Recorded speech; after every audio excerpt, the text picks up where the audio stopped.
오늘 우리에게 주시는 하나님의 말씀은 고린도전서 10장 23절에서 33절입니다.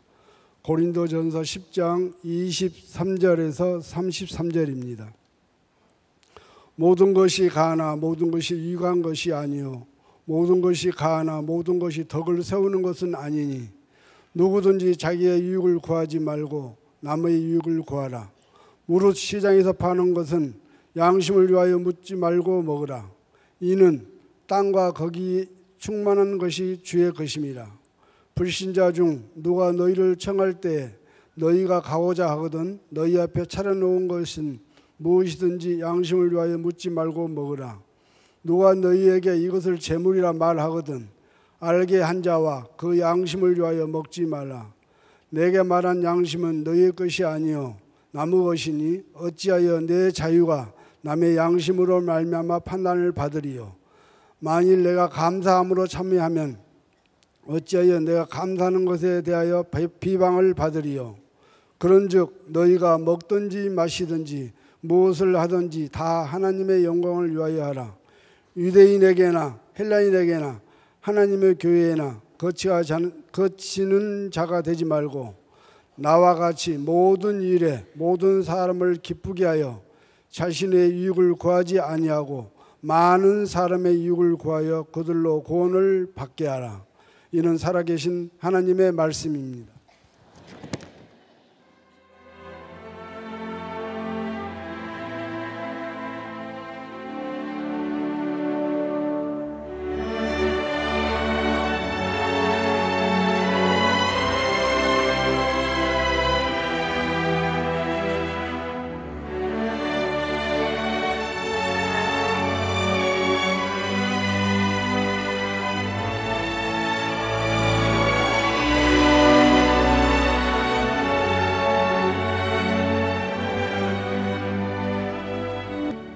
오늘 3부 예배 나온 여러분들 한 사람 한 사람을 주님의 이름으로 사랑하고 축복합니다. 단풍도 많이 지고 날씨가 참 좋습니다. 단풍 구경하기 좋은 계절인가요? 신앙이 자라기 좋은 계절인가요? 자, 좋은 쪽에 여러분들이 집중하시면 좋을 것 같고요. 이 시간에도 오늘 예배를 참여하지 못하고 인터넷으로 예배드리는 분들, 또 세계 곳곳에 방방곡곡에 흩어진 많은 분들이 있습니다. 특별히 3부 예배는 이제 어린아이를 데리고 온 젊은 엄마 아빠들이 많은데 잠옷실에서 얼마나 이 안에 들어와서 예배드리고 싶겠습니까? 네, 조금 참으면 아이들이 크니까. 아이들은 큽니다.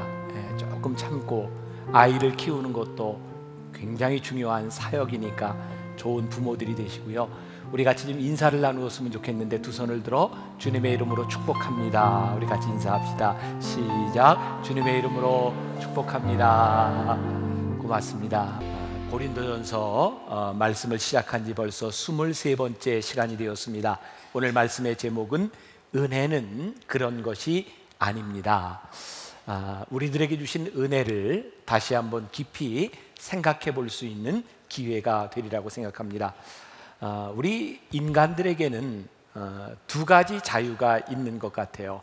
무엇을 하든지 할 수 있는 자유와 무엇을 하지 않을 그런 자유입니다. 이걸 조금 신앙적으로 이야기하면 우리들은 죄를 짓든지 죄를 짓지 않든지 그런 자유가 있는 것 같아요. 성경, 우리 믿음에 의하면 우리들이 하나님의 은혜를 알기 전, 우리들이 구원을 받기 전에는 우리들 속에 죄성이 있어서 어쩌면 우리들이 죄를 짓지 않을 자유를 잊어버리고 살았는지 모릅니다. 그러나 하나님의 은혜 가운데 우리는 죄를 지을 수도 죄를 짓지 않을 수도 있는 자유를 회복하게 되었습니다. 여러분, 죄에 대하여 우리들은 율법을 통해서도 알 수 있고 은혜를 통해서도 알 수 있습니다. 율법을 통해 아는 죄는 죄로 말미암아 우리들에게 무거움을 줍니다. 죄책감을 줍니다. 그러나 은혜로 우리들에게 아는 죄는 죄의 죄책감에 대한 문제가 아니라 죄를 이기는 기쁨을 우리들에게 주죠. 사도 바울의 이 편지를 보면 끊임없이 우리들에게 은혜에 대한 이야기를 하고 있습니다. 그런데 오늘 본문에 이르러서는 우리가 하나님의 은혜를 받은 자로 살아가며 우리들이 무엇이든지 할 수 있고, 또 우상에게 바쳐진 제물을 먹든지 안 먹든지 우리들에게 그렇게 큰 문제가 아니다라고 배워왔는데, 오늘 결론적으로 사도 바울은 이렇게 이야기합니다. 우상 제물을 먹지 말아라. 이유는 우리들이 하나님의 은혜를 입은 자로서 우리들이 마음대로 하는 것이 하나님의 은혜가 아니라, 하나님께서 우리들에게 은혜를 주신 이유는 덕을 세우도록 우리들에게 은혜를 주셨다는 거죠. 간혹 우리들을 이렇게 힘들게 하는 것, 나 자신은 잘못한 것이 없는데 누군가 우리들을 향해서 잘못했다고 지적을 하든지, 누군가 우리를 오해할 때, 나에게는 아무 꺼리낌이 없는데 오해를 받을 때 우리는 우리들의 선함과 우리들의 의를 드러내려고 노력할 때가 참 많이 있습니다. 그런데 오늘 말씀해 보니까 우리가 은혜를 받은 자로 살아가는 것은 너희들의 옳음을 드러내는 것이 아니라 누군가의 덕을 드러내기 위해서 너희들의 옳음을 덮어야 될 때도 있다라고 말씀하는 것 같아요. 제가 그렇게 긴 목회 생활을 하지는 않았지만 목회자로서도 그렇고 여러분들도 마찬가지일 것 같아요. 누군가 우리를 오해할 때, 잘못 알고 있을 때 우리는 그것을 밝히려고 노력합니다.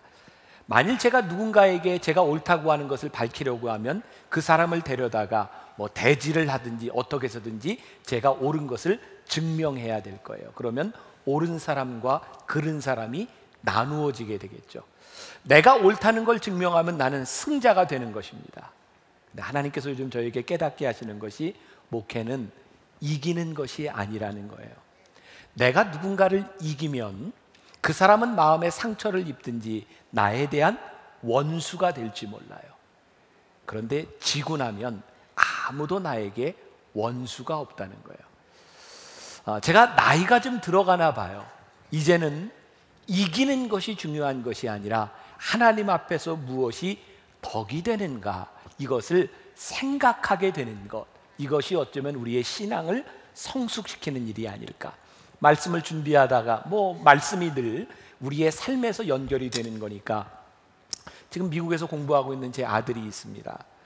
지금 한국 사회, 교계는 큰 교회 목사 아들로 살아간다고 하는 것 자체도 별로 쉬운 것 같지가 않아요. 그래서 신학을 공부하는 동안만이라도 눈치를 보지 않고 지금 공부만 열심히 할 수 있는 기회가 있었으면 좋겠다. 그래서 지금 미국에서 신학 대학원을 다니고 있습니다. 저는 목사의 아들이었고 또 목사로서 아들을 두고 있어요. 제 삶의 경험에서 참 좋았던 것이, 제가 원했던 것은 아니지만 돌아가신 저희 아버님이 저에게 군목을 하라고 한 것이었어요. 목사가 돼서 군대를 가라. 그때는 참 가기 싫어서 갔는데 지나놓고 보니까 제 인생에 참 잘한 일 가운데 하나였던 것 같아요. 그래서 우리 아들에게도 좀 군목으로 이렇게 가서 군 생활을 좀 할 수 있으면 좋겠다는 생각을 가지고 있는데, 우리나라 제도상 한국에서 신학대학을 졸업하지 않으면 군대에 군목으로 갈 수가 없습니다. 그래서 제가 작년에 우리 아들을 만나서 이야기하면서 네가 한국에서 군목은 갈 수 없지만 미국에서 미국 군인으로 자원을 하면 미국 군목으로 갈 수가 있는 거예요. 그래서 제가 생각할 때 그래도 목사가 되겠다고 하는 아들인데 이왕이면 군대에 갈 바에는 너 미국 군목으로 갈 때 해병대로 지원을 해라.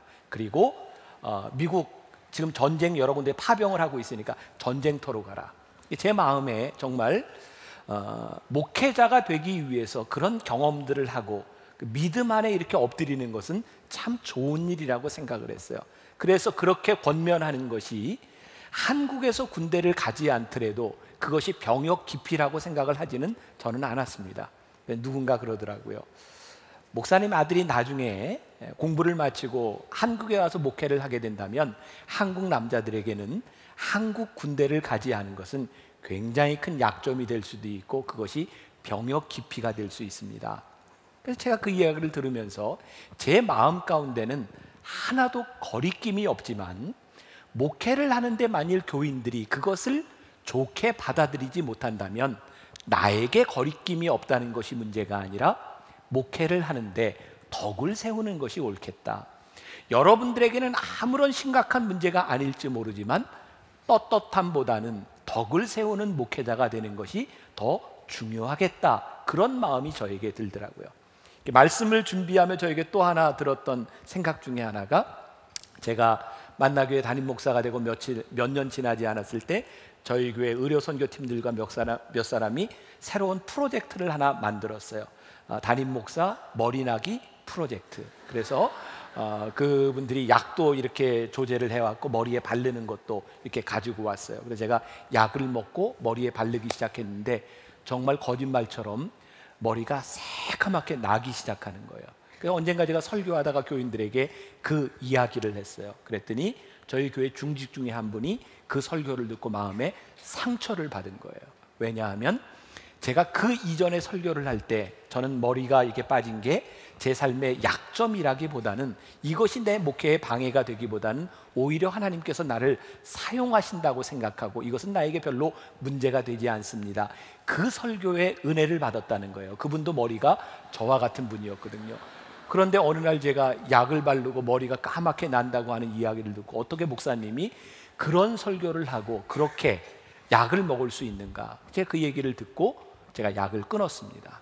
그리고 이렇게 되었어요. 아무것도 아닌 문제 같지만 저에게 있어서 제일 중요한 건 그 상황에서 한 사람이 상처를 받는다고 하는 것이 저에게는 굉장히 중요한 문제였어요. 자, 그러면 제가 굉장히 훌륭한 목사인가? 물론 그 부분에 있어서 제가 어느 정도 훌륭하다고 이야기를 할 수 있을지 몰라요. 저에게나 여러분들에게나. 그런데 문제는 뭐냐면, 우리가 누군가의 유익을 위해서 살아간다고 내가 아무리 나를 희생한다 할지라도 모든 사람에게 만족을 줄 수는 없어요. 우리가 사는 이 세상은 누군가에게 우리들이 유익을 주면 그것 때문에 누군가 손해를 볼 수도 있는, 그래서 우리의 유익과 우리의 완전함이라고 하는 것은 절대로 하나님 앞에 온전하게 세워질 수 있는 것은 아닙니다. 그러나 사도 바울을 통해서 우리들이 깨닫게 되는 것은 적어도 우리들이 믿음의 고민을 하며 살아가는 신앙인은 되어야 하지 않을까. 우리들이 하나님의 은혜로 무엇이든지 할 수 있지만, 오늘 23절과 24절 말씀해 보니까 모든 것이 가하나 모든 것이 유익한 것은 아니요, 모든 것이 가하나 모든 것이 덕을 세우는 것은 아니니 누구든지 자기의 유익을 구하지 말고 남의 유익을 구하라. 우리가 처음 사도 바울이 은혜를 이야기했을 때는 은혜가 무엇이라고 생각했냐면, 우리는 하나님의 은혜로 자유함을 얻었습니다. 이것이 은혜인 줄 알았는데, 진정한 은혜는 우리들이 하나님의 은혜로 자유함을 얻었으나 나의 유익을 구하는 것이 아니라 다른 사람의 유익을 구하는 것이야말로 참된 은혜입니다 라고 말하고 있는 거예요. 오늘 사도 바울은 양심에 대한 이야기를 합니다. 당시 고린도에는 시장에 나가면 두 종류의 고기를 팔았던 것 같아요. 하나는 사람들에게 팔기 위해서 잡은 고기가 있고, 또 하나는 우상에게 드려졌던 고기를 파는 것이 있었던 것 같아요. 그래서 사도 바울은 이야기합니다. 무릇 시장에 나가서 고기를 살 때 양심을 위하여 묻지 말고 사라. 왜? 사도 바울은 분명히 이렇게 선언하죠. 우리들이 만물의 창조자이신 하나님을 믿을 때에 우상 숭배라고 하는 것은 우리들에게 거리낌이 되지 않는 거예요. 왜? 하나님이 다 창조하셨는데 우상 숭배하는 사람들에게는 그게 우상일지 모르지만 우리들에게는 그게 우상 숭배조차 말이 되지 않는 거죠. 그러니까 우리들은 자유하기 위해서 그거 묻지 말고 먹고 묻지 말고 사라는 이야기예요.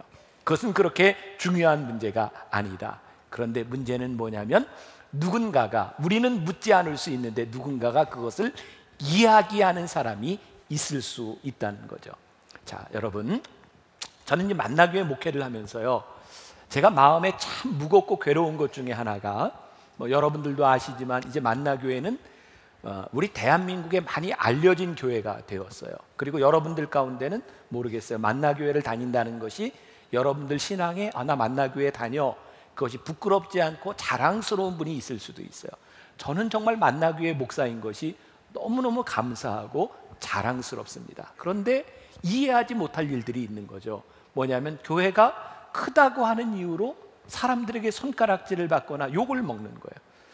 그리고 큰 교회 목사라고 하는 이유만으로 어쩌면 저는 누군가에게 어떤 장소에서 죄인처럼 살아가야 되는 경우들도 있어요. 그게 저를 참 괴롭게 하는 거예요.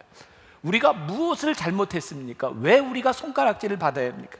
아무래도 여기에서 이유를 찾을 수가 없는 거예요. 근데 오늘 말씀을 준비하는 중에 하나님께서 저에게 깨닫게 하신 것이 있어요. 그래, 만나교회가, 너희 교인들이 만나교회 담임 목사인 내가 잘못한 것이 없다. 옳고 그름에 대한 것, 그것 때문에 내가 문제를 삼는 것, 너희들이 손가락질을 받는 것, 그것이 아니라, 그것을 증명하려고 하는 것이 아니라 내가 하나님 나라를 위하여 얼마나 덕이 되었느냐. 저를 참 무겁게 하더라고요. 우리들은 옳고 그름에 대한 문제를 가지고 이야기할 때 하나님은 우리들에게 물으시는 거예요. 내가 얼마나 덕이 되었느냐. 믿지 않는 사람들에게 하나님의 영광을 가리지 않는 걸림돌이 되지 않도록 내가 얼마나 덕이 되었느냐. 오늘 본문 말씀 28절에 누가 너희에게 이것이 재물이라 말하거든 알게 한 자와 그 양심을 위하여 먹지 말아라, 이렇게 말을 합니다. 보세요. 예수를 믿지 않는 사람이 와가지고 얘기하는 거예요. 그냥 우리들이 먹으면 되는데 이거 우상에 드려진 재물입니다, 이렇게 말하는 순간 문제가 심각해지는 거예요. 왜냐하면 그 사람이 알고 있기 때문이죠. 그 사람이 이것은 우상 제물입니다 라고 말했을 때는 두 가지 이유가 있을 거예요. 하나는 아무 의식 없이 그냥 우상 제물에 바쳐진 것입니다 라고 말할 수도 있고, 또 하나는 당시에 고린도 사람들 틈바기 위해서 예수를 믿는 사람들은 소수였고 그들은 신앙을 지키는 사람으로서 어느 정도 크리스찬으로서의 룰이 있는 거죠. 우상숭배하지 않고 우상숭배에 드려진 제물을 바라보며 이거 우상숭배에 드려진 제물입니다 라고 말하는 순간 지켜보는 거예요. 이 사람이 어떻게 하나. 사도 바울은 이야기합니다. 이제 이 순간부터 네 양심에 대한 문제가 아니라 그 사람의 양심에 대한 문제로 상황이 바뀌었다는 거예요. 왜 믿지 않는 사람들의 양심에 너희들이 판단을 받는 자가 되려고 하느냐. 그 사람들에게 판단받지 않도록 너희들이 신앙을 증명해야 되는 순간이 우리들에게 찾아오는 거죠. 여러분, 우리들이 신앙생활을 하다 보면 믿지 않는 사람들이 우리들이 크리스천인지를 알면서 우리들에게 술이나 여러 가지 도박이나 혹은 유흥이나 이런 것들을 통해 우리들에게 이야기하는 경우가 있어요. 당신 크리스찬이죠? 그러면서 우리들에게 반응을 봅니다. 이게 이 순간은 우리 양심에 대한 문제가 아니라 믿지 않는 그 사람에게 우리들이 어떻게 보여지느냐가 중요하게 되는 거예요. 이제는 내 신앙에 대한 문제가 아니라 나를 통해서 하나님의 덕이 세워지고 하나님이 영광을 받으시고 그 일을 통하여 구원의 역사가 일어나는가, 이것을 생각할 수 있을 때 우리는 올바른 신앙의 단계로 나아가게 된다는 거죠. 오늘 29절과 30절 말씀이 그런 말씀이죠. 내가 말한 양심은 너희의 것이 아니요 남의 것이니 어찌하여 내 자유가 남의 양심으로 말미암아 판단을 받으리요. 만일 내가 감사함으로 참여하면 어찌하여 내가 감사하는 것에 대하여 비방을 받으리요. 그러니까 여러분들이 무엇이든지 할 수 있으나 그 일로 인하여 걸림돌이 되거나 비방받는 일을 하지 말아라, 이런 말이죠. 저는 이때 생각난 단어 하나가 자존심이라는 거였어요. 우리들에게 자존심이 무엇일까? 저는 하나님의 자녀로서 우리들이 자존심이 살아있을 때 우리들에게 은혜가 있다고 생각해요. 어떤 자존심? 내가 지금 하고 있는, 내가 자유로 할 수 있는 이 일을 통하여 하나님이 영광을 받으시도록 하는 자존심. 내가 하는 이 일로 인하여 그리스도의 아름다운 덕이 세워지도록 하는 것이 자존심이지, 우리가 무엇이나 할 수 있다고 무엇이나 함으로 인하여 하나님의 영광이 가리워진다면 이것은 하나님의 은혜로 살아가는 사람은 아닌 것 같아요. 오늘 말씀해 보니까 하나님의 영광과 구원의 상관관계가 있습니다. 31절부터 33절 주의 깊게 우리 한번 같이 봅시다. 31절부터 같이 봅니다. 그런즉 너희가 먹든지 마시든지 무엇을 하든지 다 하나님의 영광을 위하여 하라. 유다인에게나 헬라인에게나 하나님의 교회에나 거치는 자가 되지 말고 나와 같이 모든 일에 모든 사람을 기쁘게 하여 자신의 유익을 구하지 아니하고 많은 사람의 유익을 구하여 그들로 구원을 받게 하라. 우리들이 뭐든지 할 수 있어요, 하나님의 은혜로. 근데 무엇을 위하여? 하나님의 영광을 위하여 하라. 그런데 하나님의 영광을 위하여 우리들이 살면 구원의 역사가 일어나는데, 문제는 여기에 너희들이 거치는 자가 되지 마라. 영어 성경에는 스텀블이라고 하는 단어를 썼고, 헬라어에는 우리가 잘 아는 스캔달리조라고 하는 말인데, 스캔달이라고 하는 말이에요. 우리가 하는 일로 인하여 걸림돌이 되면 누군가 우리를 바라보며 구원에서 넘어지게 됩니다. 여러분, 다시 여러분들에게 말씀드립니다. 우리들에게 중요한 것은 옳으냐 그르냐에 대한 문제를 넘어서서 우리로 인하여 덕이 세워지고 그들이 구원을 받느냐에 대한 문제로 들어설 때 우리들이 올바른 은혜의 삶을 산다는 거예요. 마태복음 23장 13절에 무서운 말씀이 있어요. 같이 한번 봉독해 볼까요? 마태복음 23장 13절. 화 있을진저 외식하는 서기관들과 바리새인들이여, 너희는 천국문을 사람들 앞에서 닫고 너희도 들어가지 않고 들어가려 하는 자도 들어가지 못하게 하는도다. 여러분 아시잖아요. 바리새인들과 서기관들이 누구예요? 의로운 사람들이에요. 그들의 관심은 어디에 있었는지 아세요? 늘 그들이 하나님을 믿는 사람으로서 자신들의 의를 드러내는 사람들이었어요. 그런데 오늘 주님께서 뭐라고 말씀하세요? 화 있을진저 외식하는 자들아, 너희들은 천국문 앞에서 사람들이 들어가지 못하도록 문을 닫고 너희도 들어가지 못하는 자들이 되었다. 만일 오늘 우리들이 옳고 그름에 대한 문제를 가지고 우리들이 따지고 옳고 그름에 대한 문제를 가지고 내 신앙을 증명하라고 한다면 아마 주님께서 우리들에게 똑같이 말씀하실지도 몰라요. 화 있을진저 외식하는 자요. 지난 5월에 제가 미국의 오하이오에 있는 데이튼이라는 곳에 신학교에서 한국과 미국 목사님들이 함께 컨퍼런스를 하게 되었어요. 그때 이제 강사로 한 명 참여했던 분 중에 유명한 레너드 스윗이라고 하는 미국 교수가 있는데, 그분이 아주 인상적인 이야기를 했습니다. 모든 참석한 사람들에게 스마트폰을 꺼내라는 거예요. 그래서 스마트폰을 켜고 여러분들이 글자를 입력하세요. 여러분들 그 검색하는 그 구글이죠, 미국에 있는 구글 엔진에 글자를 쳐넣으라는 거예요. 무슨 글자냐면 Why are Christians so? 왜 크리스찬은 그렇게 해? 그리고 검색을 해보았어요. 그랬더니 그 검색 결과 쫙 뜨는 글들이 뭐였냐면 Why are Christians so? 하면서 첫 번째 뜬 게 stupid, 바보 같은가. 두 번째 judgmental, 왜 비판적인가. mean, 비열한가. hateful, 왜 증오에 차 있는가. ignorant, 왜 무지한가. 관용이 없는가. 바보 같은가. 이런 글들이 쭉 뜨기 시작했어요.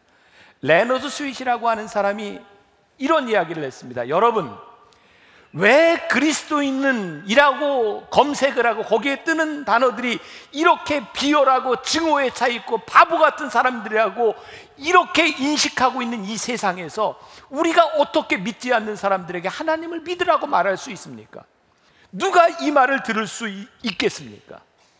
제가 그 강의를 듣고 참 인상적이었어요. 강의를 마치고 저는 스마트폰에 우리나라의 가장 보편적인 검색 네이버에 이렇게 쳐보았습니다. 왜 그리스도인들은, 왜 기독교인들은, 그리고 치고 딱 검색을 해봤더니 첫 번째 뜨는 문장이 왜 기독교인들은 하나님을 믿지 않는가 라는 문장이 제일 먼저 떴어요. 세상 사람들이 교회를 바라보며 우리는 옳다고 이야기를 하고 우리는 은혜를 받았다고 이야기를 하고 우리는 구원받은 백성이라고 이야기를 하는데, 세상은 우리들을 향하여 왜 기독교인들은 하나님을 믿지 않는가라고 말하고 있어요. 언제부터인가 예수님의 종교가 아니라 예수에 관하여 이야기는 하지만 하나님과 멀어진 우리의 신앙들, 우리들의 모습이 되어버렸어요. 저를 비롯해서 많은 목회자들이 아니, 우리 교회에도 일어나고 있는 일이겠지만 우리는 그동안 교회 안에서 수많은 세미나들과 교육을 시켰어요. 어떻게 여러분들이 예수를 믿으면 어떻게 좋은 리더가 되고 어떻게 축복받은 사람이 되고 어떤 삶을 살 것인가, 우리는 예수를 믿고 살아가는 방식에 대하여 참 많이 가르쳤어요. 그런데 오늘 말씀을 준비하며 하나님께서 깨닫게 하신 진리가 뭐냐면, 하나님께서는 우리들에게 한 번도 너희들이 나를 따라오려거든 너희들이 리더가 되라 이런 말씀을 하시지 않았어요. 우리 주님은 우리들에게 말씀하시는, 너희들이 나를 따라오려거든 자기 십자가를 지고 자기를 부인하고 나를 따라올 것이니라. 주님은 우리들에게 리더가 되라고 말씀하신 것이 아니라 우리로 하여금 끊임없이 따르는 자가 되라고, 팔로워가 되라고 말씀하셨는데, 우리는 리더가 되는 훈련만을 받아. 예수를 믿고 사는 법은 가르쳤지만 예수를 믿고 우리들이 어떻게 죽어야 되는지를 가르치지 않았어요. 그래서 우리는 십자가도 지지 않고 하나님의 구원을 이루는 것이 아니라 우리들이 살아 우리들의 의의를 어떻게 하면 드러낼 수 있을까? 참 신기하잖아요. 예수님께서는 우리들에게 너희들이 먼저 나중이 되어야 한다라고 말씀하셨는데, 우리나라를 비롯한 세계 곳곳에 있는 모든 교회들의 이름을 보면 제일이라고 하는 말이 참 많이 들어가 있어요. First.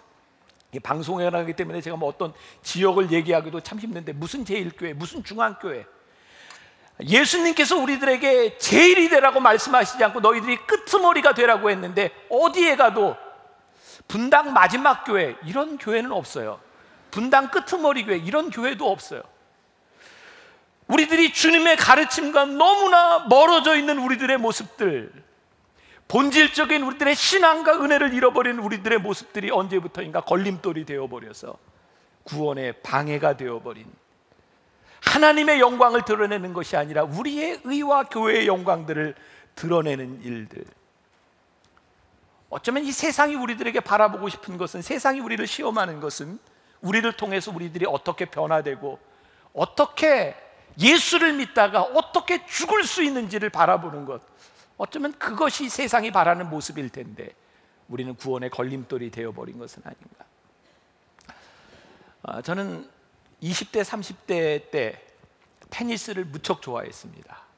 테니스를 많이 치다 보니까 누가 테니스를 잘 친다 그러면 그 사람하고 가서 이렇게 게임도 좀 하고 싶고, 그렇잖아요. 옛날에 검객들이 쫙 이렇게 고수를 만나서 이렇게 한번 겨뤄보고, 이런 걸 모르시는군요. 이런 마음을. 제가 이제 테니스 한참 칠 때 이제 그렇게 가서 운동도 하고 했는데, 한국 교계에 이름을 대면 알만한 그 지도자 위치에 계신 목사님이어서 그분이 테니스를 좋아한다 그래서 제가 테니스를 치러 갔어요. 그분하고 저하고 편을 먹고 그 동네 그 클럽에 있는 예수를 믿지 않는 사람 둘이, 동네 사람이 편을 먹고 테니스를 치는 겁니다. 한참을 테니스를 치다가 시비가 붙었어요. 저하고 함께하던 그 지도자인 목사님이 인이라는 거예요. 상대방에 들어갔다는 거예요. 상대방은 아웃이라고 이야기를 하고, 그거 가지고 인이냐 아웃이냐 이렇게 이제 다툼이 벌어졌는데, 제가 그대로 표현하겠습니다. 죄송합니다. 그 동네 사람이 테니스 라켓을 확 집어던지면서 저 새끼는 맨날 저래, 그리고 안 해, 가는 거예요. 너무너무 창피했어요. 운동을 하는 것 잘못된 것 없습니다. 운동을 하면서 인은 인이고 아웃은 아웃이고 잘잘못을 가려내는 것에 대한 잘못도 없습니다. 그러나 만일 우리가 옳다는 것을 증명하기 위해서 하나님의 영광이 가리워지고 그리스도의 덕이 사라진다고 하면 우리들의 옳음을 하나님이 기뻐하실까? 우리는 수없이 많이 우리들이 살아가는 우리의 인생 가운데서 내가 옳다고 하는 것을 붙잡고 살아가려고 합니다. 근데 그게 아니더라고요. 하나님은 오늘 우리들에게 말씀하십니다. 옳은 것보다 더 중요한 것이 있다. 너에게서 덕이 세워지고 있느냐? 사도 바울은 고린도전서 9장과 10장에서 계속해서 이야기합니다. 너희들이 은혜를 받고, 내가 하나님의 은혜를 받고 내가 무엇이든지 다 할 수 있지만 내가 이 모든 권한과 내 자유와 옳음을 쓰지 않는 이유가 있는데, 나는 유대인에게나 헬라인에게나 그들이 구원받기를 원하는 마음으로 내가 이거 쓰지 않는다. 로마서 15장 1절에서 사도 바울은 이야기합니다. 강한 자는 약한 자의 약점을 마땅히 담당해야 되느니라. 너희들이 하나님의 은혜를 안자면 하나님의 은혜를 모르는 자들을 너희들이 감싸고 너희들이 안아줘야 되는 것이라고 말씀하고 있어요. 요즘 우리나라가 참 심란하죠. 이 역사 교과서 논란으로, 이 중에도 여러분들 가운데 국정화를 해야 된다는 사람도 있고 그건 안 된다고 하는 사람도 있고, 여러분들이 다 이게 갈라져 있을 거예요. 여당과 야당이 자기들의 이념을 가지고 이야기를 하는데, 전 제일 듣기 싫은 말이 뭐냐면 그 사람들이 꼭 이야기할 때마다 국민을 위해서 한다는 거예요. 아무리 생각해도 그 사람들이 국민을 위한다는 생각이 들지 않습니다. 왜? 국민과 이 민족은 이념보다 위에 있는 것입니다. 그들은 자기의 이념들을 증명하기 위해서 싸울지는 모르지만 이 나라와 이 민족과 우리 국민들을 위하여 아무도 포기하려고 하지 않습니다. 우리가 예수를 믿으며 나는 옳습니다고 아무리 주장해도 우리의 옳음으로 인하여 누군가가 상처를 받고 하나님의 영광이 드러나지 않는다면 하나님이 절대로 기뻐하시지 않습니다. 우리들이 가지고 있는 은혜, 그것이 무엇인가?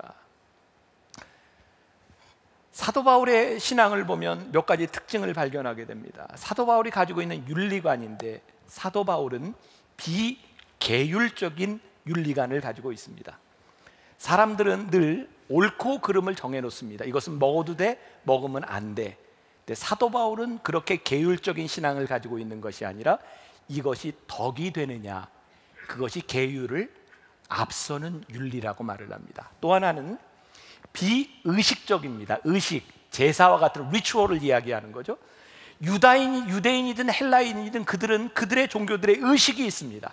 그리고 이 의식을 통해서 우리들이 하나님을 높인다고 이야기를 하는데, 언제부터인가 의식이 하나님을 드러내기 위해서 하는 것이었는데 언제부터인가 이 의식이 하나님을 대신하기 시작해요.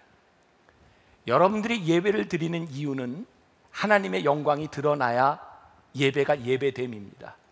그런데 언제부터인가 우리는 예배를 드림으로 하나님의 영광은 생각지도 않게 되었어요. 우리는 예배 드리는 이 행위로 인하여 누군가에게 덕이 되는가는 생각하지 않습니다. 예배를 드리면 우리가 무엇인가를 다 했다고 생각하기 시작합니다. 또 하나, 사도 바울은 비금욕적인 생각을 가지고 있어요. 여러분, 우리들이 신앙생활을 하면서 믿음이 커가면 점점 우리들이 곤고해집니다. 왠지 아세요? 신앙생활을 하면 할수록 우리들이 하지 말아야 되는 것들이 우리를 짓누르기 시작합니다. 그것이 우리를 곤고하게 만듭니다. 그래서 그런 신앙을 하게 되면 우리는 이제 금욕적이 되어버립니다. 이것도 하면 안 돼, 이것도 하면 안 돼. 근데 사도 바울의 은혜의 신학은요, 내가 하지 말아야 되는 것들이 금욕적인 이유가 아니라 하나님의 은혜로 하지 않아야 되는 일들이 생겨요. 내가 이것을 참음으로 인하여 하나님이 영광을 받으시는 것 때문에 기뻐요. 내가 이것을 하지 않음으로 인하여 그리스도의 덕이 세워지는 것 때문에 내가 너무너무 즐거워요. 나를 금욕하는 것이 아니라 내가 하지 않는 일로 인하여 이루어지는 기쁨이 내 안에 있어야 하는데, 그래서 우리는 우리들에게 주어진 많은 것들을 감사함으로 받지 못하고 우리들이 죄의 자녀로 종처럼 살아갈 때가 참 많이 있는 것 같아요. 사도 바울은 31절에서 이렇게 얘기합니다. 그런즉 너희가 먹든지 마시든지 무엇을 하든지 다 하나님의 영광을 위하여 하라. 우리들이 하나님을 영광을 위해 사는 것이 최고의 기쁨이 될 수 있을 때, 아, 내가 은혜 가운데 사는구나 라는 고백을 비로소 할 수 있을 것 같아요. 여러분들에게 제가 도전합니다. 여러분들이 하나님의 기쁨을 위해 사는 것이 여러분들을 행복하게 만듭니까? 여러분들 속에 있는 그 믿음으로 행하는 그 일들이 육신적으로 곤고하고 내가 손해보는 것 같지만 그것이 여러분들의 기쁨이 되십니까? 우리가 이거 잃어버리고 나면 우리의 신앙은 너무너무 곤고해지기 시작해요. 오늘 제가 말씀을 준비하며 제목을 은혜는 그런 것이 아닙니다 라고 제가 제목을 만들었어요. 여러분, 변화산 기억하시죠? 우리 만나교인들에게 제일 큰 중요한 행사 중에 하나가 변화산 기도회입니다.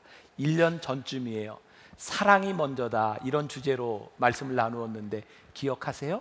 사랑이 먼저다. 제가 지금 15년째 1년에 2번씩 변화산 특별 새벽기도회를 인도하고 있습니다. 매번 횟수를 지날 때마다 교인들의 기대감이 커집니다. 정말 삶의 변화가 일어나고 정말 기적을 체험하고 교인들의 기대가 커지면 커질수록 저는 참 무거운 그런 부담감이 저를 짓누릅니다. 여러분들이 생각하는 것보다 더 많이 저는 정말 힘이 듭니다. 그래서 변화산이 시작하는 첫날, 그 전날 저녁은 제가 잠을 잘 자지를 못해요. 아침에 일어나서 말씀을 전해야 되는 것 때문에. 아마 제가 1년 전 사랑이 먼저다라고 하는 그 설교를 하기 전날 주일 저녁에 제가 이제 수면제를 먹고 이렇게 잤어요. 빨리 잠들어야 새벽에 말씀을 전하고 기도 인도회를 하니까. 근데 정말 그날 아침에 일어나서부터 끝날 때까지 제 기억에 별로 없어요. 정말 제가 그런 상태로 제가 설교를 했던 것 같아요. 그리고 하루하루 말씀을 전하는데 5째 날이었습니다. 말씀이 무엇인가는 그렇게 중요한 것이 아닌데 제가 말씀을 전하다 중간에 맥을 놓쳤습니다. 설교하다가 설교자가 맥을 놓친다고 하는 게 얼마나 두려운 일인지. 제가 설교를 정말 많이 하는 사람이지만 제가 이렇게 뭐 파란 줄 빨간 줄 몇 번씩 긋고 이렇게 준비하고 오지만 이 자리에 선다는 것 자체가 얼마나 두렵고 무섭고 떨리는 일인지 몰라요. 그런데 설교하다가 맥을 놓쳤어요. 머릿속이 하얘지는 거예요. 정말 제 등에서 식은땀이 흐르는데 정말 땀이 흐르는 또르륵 소리가 나는 것처럼 땀이 뚝뚝 떨어지는 거예요. 너무너무 두려웠어요. 근데 제 앞에 앉아있던, 제가 이렇게 설교하는 이 앞에 앉아있던 우리 교인 중에 한 분이 눈물을 흘리며 말씀을 듣고 있는 거예요. 제가 너무너무 당황했던 순간에 그분의 눈물을 바라보며 하나님, 이게 뭡니까?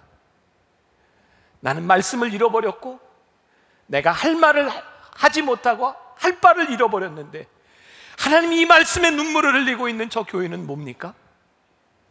하나님이 저에게 깨닫게 하신 거예요. 나는 너의 준비로 일하지 않는다.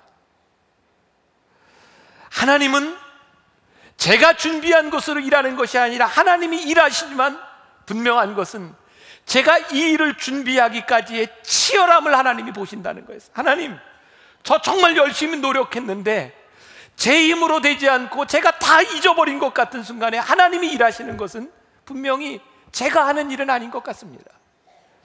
제가 이번에 동경에 BTD를 인도하러 가면서 비행기를 타고 가는데 왜 그렇게 그날 크리스찬들이 많았는지 몰라요. 스튜어디스들이 계속 와서 저한테 목사님 인사를 하면서, 목사님 제가 주일은 못 지키지만 유튜브로 방송으로 보고요, 우리 어머니도 목사님 너무너무 좋아하고요. 근데 그 말이 저에게 기쁨이 아니라 제가 이번 비행기를 타고 오고 가면서 이 말씀을 보면서 얼마나 눈물이 나는지, 제가 비행기 안에서 창피해서 주체를 못해요. 왜 이 말씀이 나를 가슴을 뛰게 하는지, 하나님의 은혜가 무엇인지, 하나님 어떻게 제가 준비한 것으로 저 같은 사람의 설교를 들으며 누군가 은혜를 받는 것 자체가, 하나님 이거 정말 어떻게 제가 설명할 수 있는 겁니까? 근데 하나님이 저에게 보신 것 딱 한 가지 있어요. 저의 치열함이에요. 제 준비로 일하시는 것은 아니지만 제가 준비하는 그 마음을 하나님이 보시고 하나님이 일하시는구나. 제가 오늘 여러분들에게 그런 말씀을 드리고, 하나님 은혜를 경험하고 은혜로 살아가는데 최대의 적은 우리들의 게으름입니다. 하나님 앞에 은혜대로 살려고 하는 치열함을 잃어버린 우리들의 게으름은 하나님의 은혜가 뭔지 모르고 살아가도록 우리를 만드는 것 같아요.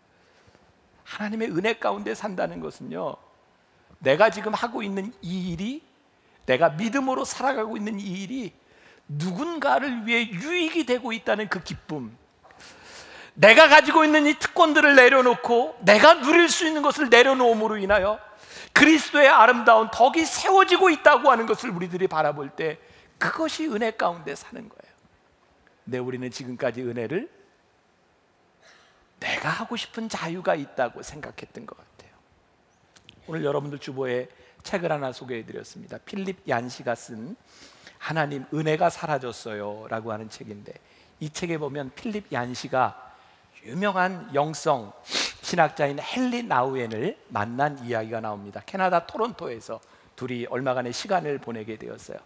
이 헨리 나우엔이라고 하는 이 유명한 영성 신학자가 샌프란시스코에서 에이즈 환자들을 한 주간 돌보는 일을 하고 옵니다. 헨리 나우엔은 이렇게 얘기합니다. 나는 그 병원에 죽음을 앞둔 에이즈 환자들을 바라보며 그들을 문병하며 지냈습니다.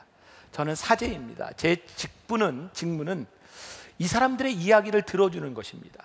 저는 젊은 에이즈 환자를 바라보면서 혹시 나에게 할 말은 없는지, 그리고 병동을 돌아다녔습니다.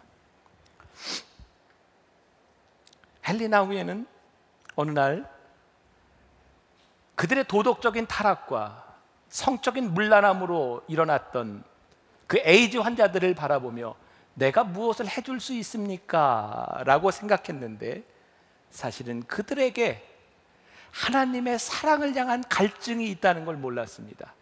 나는 이제 그들의 영혼 가운데 하나님을 향한 갈증이 있음을 바라보게 됩니다. 필립 얀시가 그 이야기를 듣고 이렇게 기도합니다. 하나님, 제가 다른 사람들을 하나님을 섬기지 않는 악한 사람들이 아닌 목말라 하는 사람들로 여기게 도와주옵소서. 그리고 하나님의 생수를 그들에게 내밀 수 있는 용기와 그들을 가련히 여기는 마음을 제게 허락하옵소서. 오직 하나님의 생수만이 그들의 타는 목마름을 해소해 줄 수 있습니다. 저는 이 말씀이 오늘 우리가 누군가를 향해 옳음을 증명하려고 생각했고 그들이 잘못된 것에 대해서 우리들이 도와줘야 되겠다고 생각했던 사람들, 그들이 아니라 그들을 향한 하나님의 마음, 그들의 영혼이 구원받기를 원하는 하나님의 마음, 그들이 목말라 있는 마음들이 우리들에게 보이기 시작할 때 우리들이 은혜를 살 수 있는 사람들이 아닐까. 저는 오늘 여러분들에게 믿음으로 여러분들의 신앙에 도전합니다. 옳고 그름 중요한 일이지만 진정한 하나님의 은혜를 앞설 수 있는 것이 아닙니다. 여러분들의 의를 증명하는 것이 중요한 일이기는 하지만 그것으로 인하여 누군가의 영혼에 걸림돌이 된다면 그 내려놓을 수 있는 용기가 있어야 합니다. 하나님은 오늘 우리들에게 제일이 되라고 말씀하시지 않습니다. 하나님을 따라오라고 말씀하십니다. 이번 한 주간은 하나님께서 저에게 너무너무 많은 은혜를 부어주셨어요. 영혼들을 바라보며, 오늘 여기에 앉아있을 여러분들을 바라보며 설교할 그 마음에 제 마음을 아프게 하시고 제 눈에 눈물을 흐르게 하시고 저로 하여금 기도하게 하신 하나님의 은혜가 제 안에 있었어요. 저는 이것이 제 삶의 치열함이라고 생각합니다. 제가 이룰 수 있는 완전함이나 어떤 온전함, 그 결과에 대한 것이 아니라 제 속에 주신 치열함, 저는 오늘 여러분들의 그 치열함이 여러분들의 삶에 들어갈 수 있기를 간절히 소원합니다. 이전을 마치고 나가는 여러분들에게 하나님의 영광을 위하여 그리스도의 아름다운 덕이 세워지는 그 역사가 우리들 가운데 일어나기를 주님의 이름으로 간절히 축원합니다. 우리 같이 찬양합시다.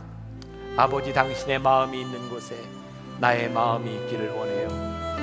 아버지, 당신의 눈물이 고인 곳에 나의 눈물이 있기를 원해요.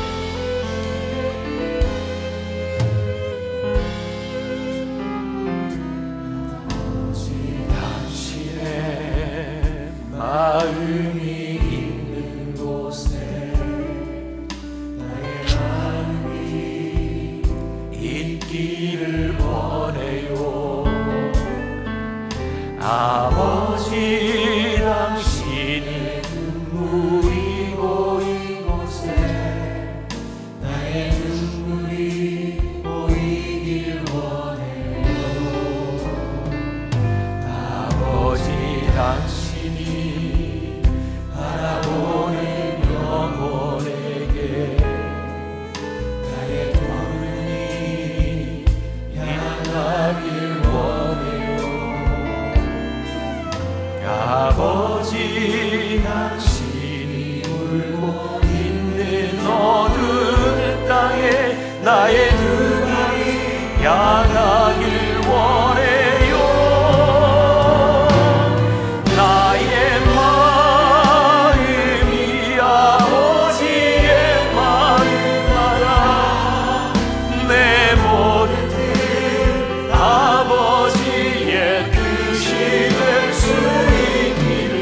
나의 온몸이 아버지의 마음이라. 내 모든 삶 당신의 삶되리. 아버지 당신의 원하며 찬양하겠습니다.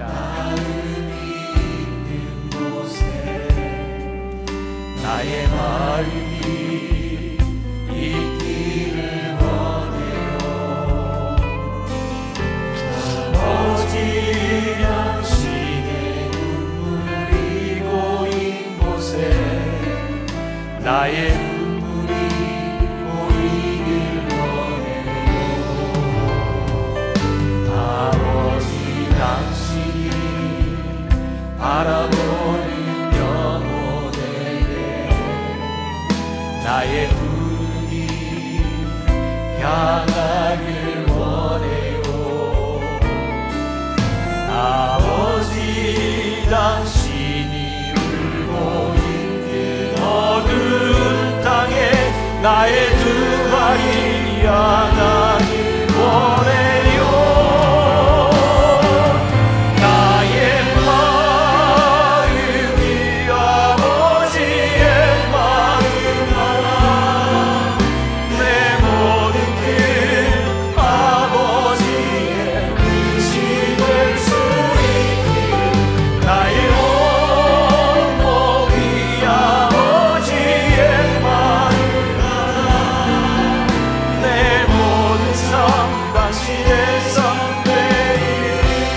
마음이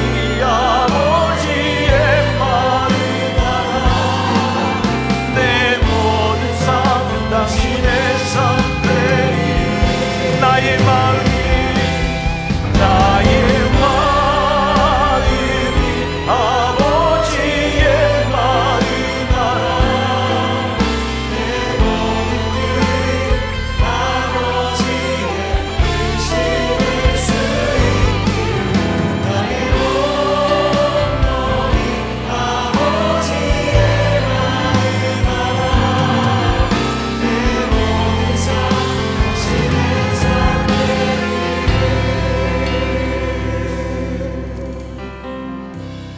아버지, 당신의 마음이 있는 곳에 나의 마음이 있기를 원하고, 아버지, 당신의 눈물이 있는 곳에 나의 눈물이 고이기를 원합니다. 하나님, 우리는 그동안 하나님을 믿으며 이 말씀 가운데 우리의 의를 드러내려고, 우리의 옳음을 증명하려고, 하나님이 우리들에게 은혜를 주셨다는 이유로 우리들 마음대로 할 수 있다고 생각할 때가 참 많았던 것 같습니다.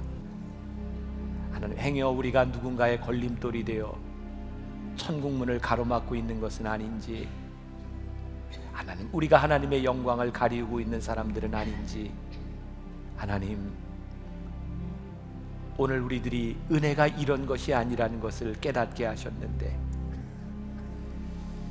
하나님의 마음이 있는 곳에 우리의 마음이 있는 것이 은혜라는 것을 깨닫게 하셨는데, 하나님, 우리가 이 세상으로 나가면 하나님의 영광을 위하여 누군가가 나로 인하여 구원의 반열에 들어갈 수 있도록 그렇게 살아가는 우리 만나의 식구들이 되게 하여 주옵소서.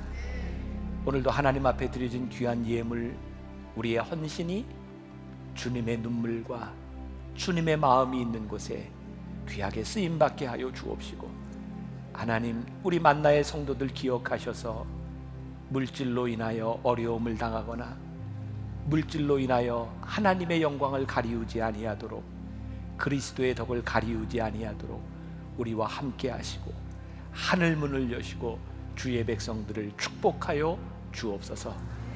지금은 우리 주 예수 그리스도의 은혜와 하나님 아버지의 무한하신 사랑과 성령의 인도하심이 하나님의 은혜가 무엇인지를, 하나님의 마음이 무엇인지를, 하나님의 눈물이 무엇인지를, 하나님의 발걸음이 어디에 있는지를 생각하며 이 세상으로 믿음의 치열함을 가지고 나아가는 당신의 사랑하는 모든 백성들 위해 지금부터 영원까지 함께 하시기를 간절히 축원하옵나이다.